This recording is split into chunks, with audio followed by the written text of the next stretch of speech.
Bonjour à tous. Donc je vais vous présenter le projet de fusion des catalogues de Centrale Supélec.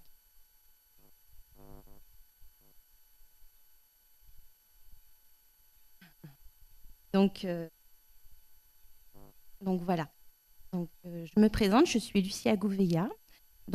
J'ai eu en charge de gérer le projet de fusion des catalogues de Centrale Supélec. Donc je suis bibliothécaire et donc issue de la branche Supélec. Donc je vais vous expliquer les histoires de branches. Alors c'est pas les branches au sens COA, hein, mais voilà, pour vous expliquer un petit peu notre projet de fusion. Pour ce projet, donc j'ai eu l'appui d'une grande partie de notre DISI, donc notre DSI si vous préférez, et puis l'ensemble des équipes des bibliothécaires de tous les sites. Donc, pour vous présenter Centrale Supélec, à l'origine, il y avait deux grandes écoles d'ingénieurs, donc l'école centrale Paris, donc ECP, et puis Supélec. Donc là, je vous ai listé un certain nombre de grandes dates, donc notamment la création de l'école centrale des arts et métiers dès 1829, la création de l'école supérieure d'électricité en 1894. Et puis très tôt, ces deux établissements ont mis en place des choses en commun, notamment un concours d'entrée dès 1968. Donc on peut voir également les diverses installations de ces écoles. En 69, c'est l'installation de l'ECP à Châtenay-Malabry, donc sa localisation actuelle. Donc la localisation a une importance pour nous dans nos projets. En 75, c'est l'installation de l'école Supélec à Gif-sur-Yvette, qui était anciennement à Malakoff. Et puis la création de deux antennes en 72 sur le campus de Rennes et en 85 sur le campus de Metz. Donc voilà, ces deux grandes écoles ont cessé leur activité au 31 décembre 2014 pour créer ensemble au 1er janvier 2015 un nouvel grand établissement, Centrale Supélec.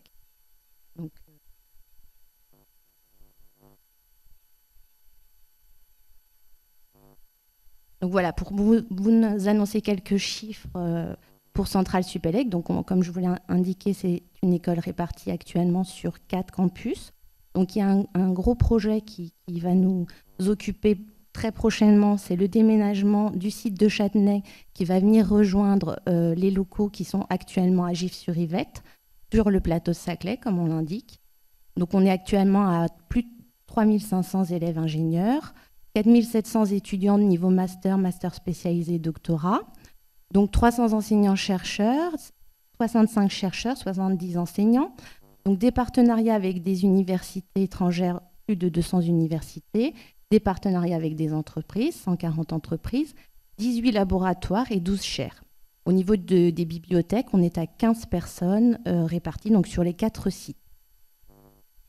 Donc, Centrale Supélec, c'est également tout un réseau. Donc, on est effectivement l'un des membres de la commune de l'Université Paris-Saclay, qui réunit actuellement 18 établissements autonomes d'enseignement supérieur et de recherche et d'organismes de recherche, puisque c'est plus large que les établissements d'enseignement.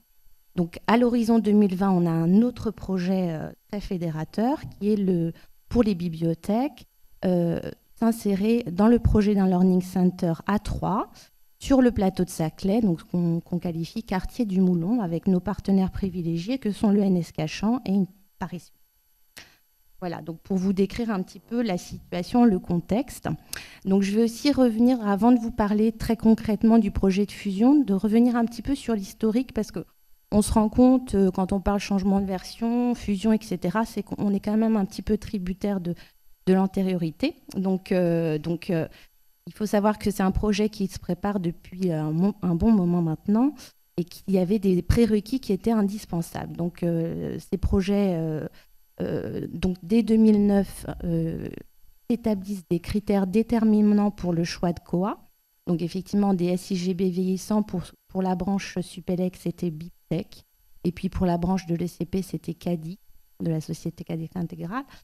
Donc, des SIGB vieillissants, puisque par exemple, pour BIPTEC, le logiciel n'était déjà plus maintenu en 2009.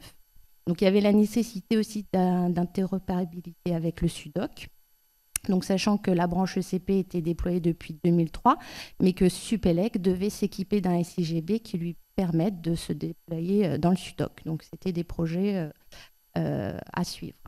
L'intérêt des partenaires, notamment des projets d'études à l'échelle du presse à l'époque sur les logiciels libres, etc. Et puis, au fur et à mesure, COA qui était retenu par les principaux partenaires du Learning Center. La dynamique du réseau COA et le fait qu'il y ait plusieurs sociétés de services. Donc, je vais essayer d'être rapide, mais ça a quand même des conséquences sur les choix qu'on a dû avoir pour notre fusion. Donc, sur l'historique, pour la branche Supélec, Supélec est passé à COA en 2010. Donc, c'était un projet effectivement qui a commencé en mai 2010 et le passage en production s'est fait en 2011. Donc là, il y avait déjà en fait une première problématique de fusion puisqu'il s'agissait de migrer 3 serveurs distants, donc celui de GIF, Metz et Rennes, qui utilisaient le même logiciel, mais effectivement le fusionner pour un passage dans COA. Donc on avait déjà eu des problématiques de fusion en dehors du SUDOC puisque Supélec à l'époque n'était pas déployé dans le SUDOC. Donc pour ce projet-là, on a été accompagné dès le début par Biblibre et à l'époque, le chef de projet était Laurence Roux. Voilà, donc on est passé en mars 2011 à une version 3.8 Biblibre, dite Biblibre, donc avec des spécificités. Au niveau de la volumétrie, vous pouvez voir qu'on était à peu près à 24 000 notices pratiquement et 37 000 documents. Donc il a fallu effectivement se former à l'époque à COA, donc on avait demandé une prestation à l'époque à Biblibre, et puis bien sûr à l'ISBD, l'Unimark, Rameau, etc. Donc 2012-2014, c'était le second projet, on va dire, pour Supélec et le déploiement dans le SUDOC. Donc avant ça, on avait opéré un changement de version vers une version plus communautaire. Donc on était passé de la 3.8 Biblibre à une 3.10. Donc pour le projet COA, c'est un projet qui nous a pris du temps parce que effectivement, il y avait pas mal de choses à intégrer. On a été accompagné là encore par Biblibre et un nouveau chef de projet, Gaëtan Boisson. Donc là, je ne rentre pas trop dans le détail, c'est des choses que vous connaissez sûrement. Mais effectivement, il y a eu la phase d'exemplarisation automatique où on a pu localiser plus de 72% de notre fonds, mettre en place les transferts réguliers, donc avec le chargeur Biblibre et avec des choix de mise à jour quotidienne, mise à jour propre. Et puis ensuite, c'est d'enclencher le chantier de catalogage rétrospectif avec une priorité sur les notices à zéro concordance et qui est encore en cours. Du côté de Centrale Paris, donc COA le projet a démarré en 2012 avec l'embauche d'un chef de projet avec un accompagnement sur la fin du projet par Biblibre et avec Gaëtan Boisson qui a accompagné ce projet. Et le passage en production dans COA s'est fait au 6 janvier 2014 avec une version 3.12. On est au niveau de la volumétrie à 44 571 notices et plus de 55 000 exemplaires. Donc en fin d'année 2014, l'ECP change à nouveau de version, donc vers la 3.14.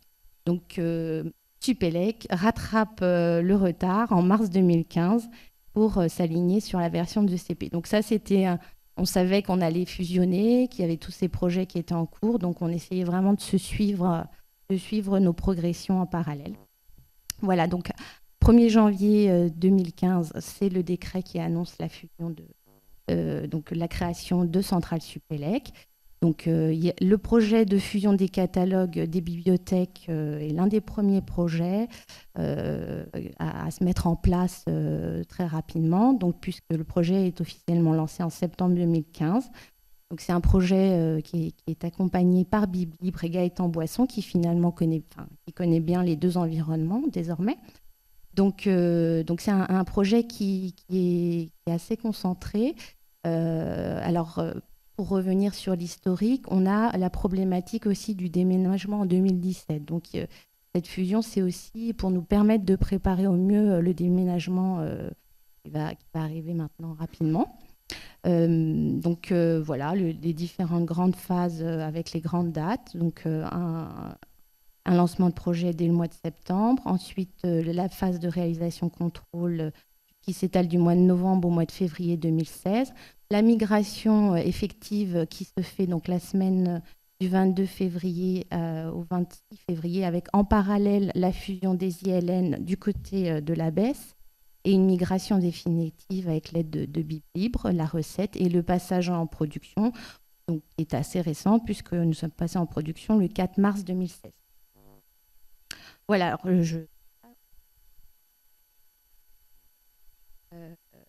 voilà, alors après, je voulais vous détailler un petit peu par grand module COA les choix qu'on avait dû opérer, les problématiques qu'on avait rencontrées et les choix qui avaient été retenus. Donc, au niveau des lecteurs, les principales difficultés, c'est qu'il n'y a pas d'annuaire commun central Supélec au moment du projet. Et donc, les données sont... Bon, ça peut être des problématiques que vous avez aussi rencontrées, mais effectivement, donc les données lecteurs sont dans différentes bases. Donc, il faut pouvoir réunir ces informations-là. Il n'y a pas non plus encore de base de scolarité commune. Donc, on fonctionne avec 2 bases de scolarité différentes, qui amène que pour une même population, on peut avoir des descriptions différentes. Au niveau des catégories de lecteurs, on se rend compte que les choix ont été très, très découpés, et qu'il faut simplifier un petit peu les choses. Et pour les attributs de lecteurs, là encore, on a voulu être très, très détailler beaucoup encore les choses. Donc, il s'agit également d'harmoniser et de réduire en tout cas le nombre d'attributs. Alors, il n'y a pas non plus d'identifiant unique qui nous permette de faire notre mise à jour. Donc, il y a juste un consensus qui a été établi pour les étudiants. Donc, on a défini des plages de numérotation pour les étudiants, mais il n'y a pas d'identifiant unique pour tout le personnel et tout l'ensemble des personnes de Centrale Supélec. Et puis, l'impératif, c'est bien sûr de conserver l'historique des prêts après anonymisation. Donc, la solution retenue, c'est de retenir l'ensemble des lecteurs et des prêts issus des 2 instances COA. Donc, ça, on reprend les choses telles quelles. En parallèle, on constitue un fichier d'import avec un dédoublonnage en amont. Et puis, on fera la mise à jour sur un identifiant qui pourra contenir plusieurs écriteurs possibles. Voilà, l'importance aussi des dates d'inscription-suspension qui nous permettra de définir s'il s'agit d'un compte à nettoyer à l'avenir ou non. Et puis, bien sûr, le travail de suppression des lecteurs après le projet. Au niveau des données bibliographiques, donc, il a fallu harmoniser les grilles, à savoir qu'on n'a pas tous finalement la même grille par défaut. Et puis des grilles spécifiques, notamment la grille de description des polycopiés de cours. Donc on avait chacun notre grille. Et puis donc là encore, on a cherché à harmoniser les choses. On a harmonisé les champs locaux, tout ce qui se trouve en 99, 616, bloc 9, etc. On a redéfini les spécificités du chargeur, puisqu'on n'avait pas non plus opéré les mêmes choix. Et on a harmonisé les grilles d'exemplaires et dédoublonner les notices autorités. Donc, les règles de reprise et fusion, donc, on a décidé de retenir la base de Centrale Paris comme étant une base de référence, puisqu'effectivement, au niveau des données, elle était déployée dans le SUDOC depuis plus longtemps, donc les données étaient quasiment toutes dans le SUDOC, ce qui n'était pas le cas donc, pour la branche Supélec, qui était déployée depuis peu de temps et qui avait effectivement du rétrospectif en cours. Et puis, on a donc ajouté les données ex-Supélec avec des règles de dédoublonnage, donc en priorité sur le PPN. Lorsqu'il n'y avait pas de PPN, donc là, c'était plus pour les notices issues de Supélec, on dédoublonnait également sur l'ISBN avec un contrôle sur le titre et puis éventuellement date, auteur, titre. Avec une règle commune qui était de dire que lorsque le champ de la notice retenue était vide mais rempli du côté de la notice non retenue, la valeur était reprise. Voilà, rapidement sur les périodiques, la problématique, c'était surtout le fait de faire le lien avec le PPN, dans le sens où, pour la partie Supélec, tous les liens n'étaient pas faits. Donc, le rapatriement vers l'ILN 411, donc nous sommes l'ILN 411, C'était fait automatiquement au niveau de la baisse, mais n'était pas redescendu lors d'un chargement initial d'Encoa. Voilà. Donc, par contre, effectivement, une reprise complète de tous nos abonnements et du bulletinage des 4 sites. Au niveau de la circulation, on a décidé de maintenir les calendriers et les règles de circulation propres à chaque site. Par contre, on a bien mis en place le transfert sur les 4 sites. Donc, les 3 sites ex-Supélec étaient déjà habitués au transfert entre sites. Et puis, donc, c'est un retour d'expérience sur lesquels on a pu transmettre des compétences pour le site de Châtenay. Et puis, une question qui est à traiter, c'est l'intégration des lecteurs extérieurs, notamment à l'échelle de l'Université Paris-Saclay. Donc, ça, c'est des questions qu'on se pose, qu'on n'a pas pu entièrement traiter, mais on a réfléchi là-dessus. Au niveau des OPAC, là encore, une fusion de 2 OPAC, puisque effectivement, il y avait des spécificités à ce niveau-là du côté des 2 établissements d'origine, notamment côté ECP, l'intégration des pages web aux préférences système. Donc ça, c'était quelque chose d'assez spécifique. Et puis, côté Supélec, la mise en place d'un nuage de sujets locaux. Donc, on a abandonné ces spécificités. Donc, vous pouvez voir le résultat à l'adresse bibli.centralsupélec.fr.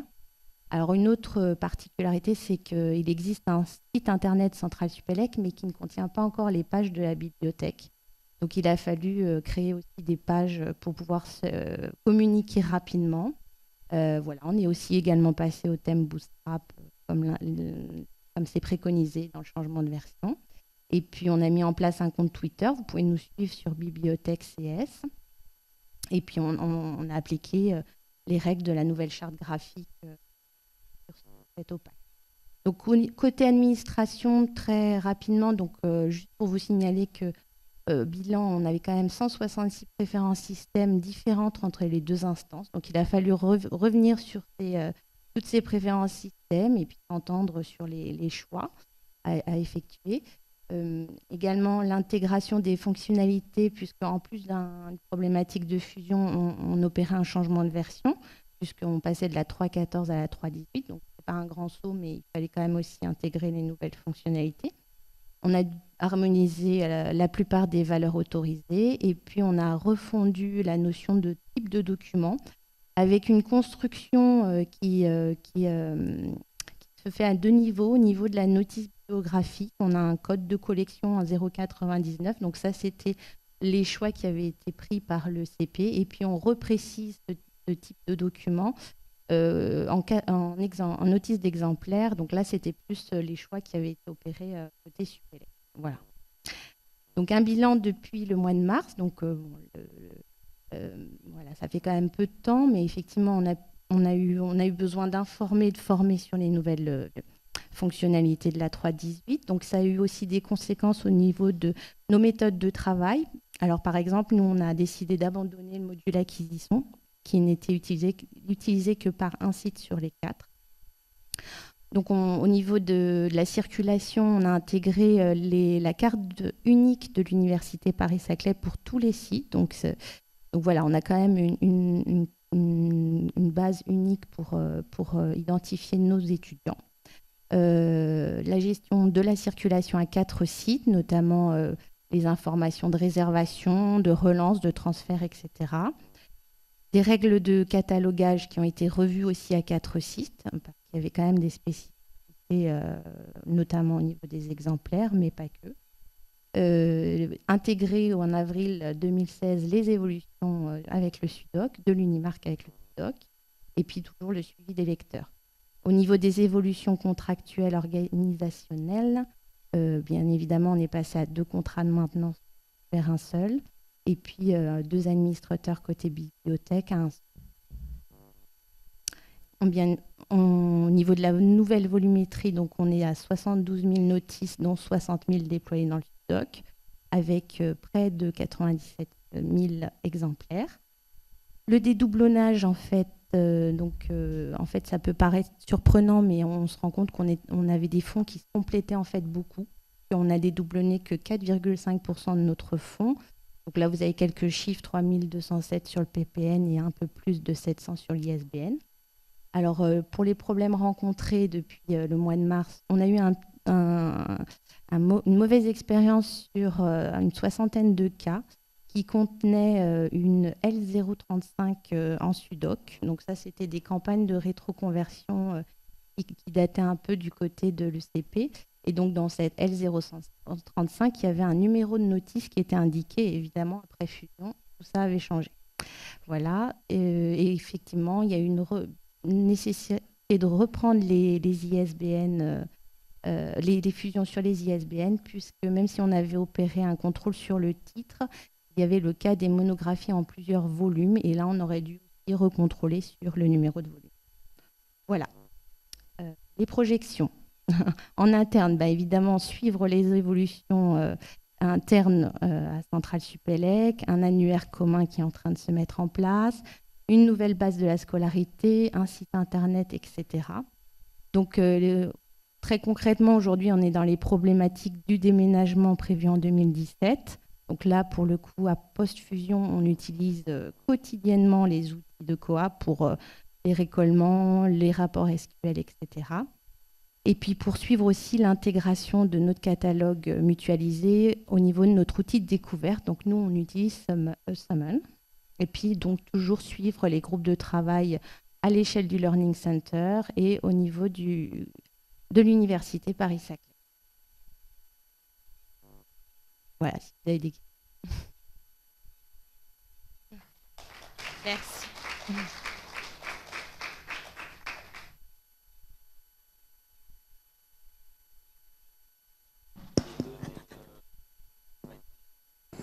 Silver de l'ENS Cachan. Pour l'intégration des données d'un catalogue à l'autre, ça s'est fait comment quand vous avez fusionné, c'est par script ou via le sudoc ou, Alors, donc en fait, on a très clairement, il y a eu un fonctionnement initial qui est redescendu. Il y a une fusion des ILN d'un côté, mais effectivement, on a déjà procédé en amont à des notices d'emploi. Le chargement est juste venu mettre à jour nos notices. D'accord, ok. Enfin, il y a eu ça, Tout est venu du fusion sudoc alors. côté COA, voilà. Mais effectivement, la fusion d'ILN est apparue juste à la fin pour mettre à jour toutes les notices. Et là, on a repéré aussi des erreurs parce que c'était pas forme. Vous avez géré tout seul ou Bibli vous a aidé à Oui, faire pardon, j'ai pas pris. Si, il y a une partie Bibli, mais j'avais pas à quel niveau ils étaient intervenus, c'est pour ça. Si, tout le projet a été accompagné D'accord. par Gaëtan Boisson. Qui nous a... Oui, t'en as parlé de Gaëtan. Ok. Voilà, donc accompagné. Merci.